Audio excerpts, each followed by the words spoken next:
गोंदियातील कृषी उत्पन्न बाजार समिती परिसरामध्ये मुसळधार पावसानंतर चिखल आणि पाण्याच्या डबक्याचं साम्राज्य निर्माण झालेलं आहे. साचलेल्या पाण्यामुळे दुर्गंधी पसरलेली असून व्यापाऱ्यांच्या आरोग्याचा प्रश्न निर्माण झालाय. भाजीपाला ने आण करताना चिखलातून मार्ग काढणं कठीण झालेलं असून वाहन चालकांचीही तारांबळ उडतीये. काही ठिकाणी साचलेल्या पाण्यामुळे भाजीपाला खराब होण्याची शक्यता वर्तवली जाते. नगर परिषदेचं स्वच्छतेकडे दुर्लक्ष असल्याचा आरोप व्यापारी करतात.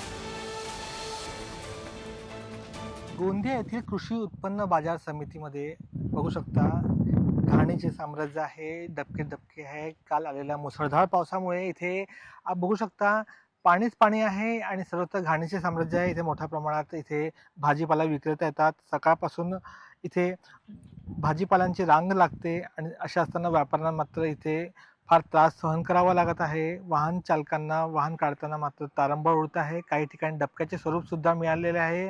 आपण बघू शकता सर्वत्र पाणीच पाणी आहे आणि अशात या ठिकाणी नगर परिषदेची कुठलीही स्वच्छता दिसून येत नाही. त्यामुळे स्थानिक व्यापारी मात्र नगर परिषदेचे दुर्लक्ष इथे होण्याचे आरोप करत आहे. मात्र या ठिकाणी जे बघू शकता ज्याप्रमाणे इथे घाणीचे साम्राज्य आहे, व्यापाऱ्यांना मात्र इथे व्यापार करताना फार अडचणीचा सामना करावा लागत आहे. आशिष जिनगरे, पुढारी न्यूज, गोंदिया.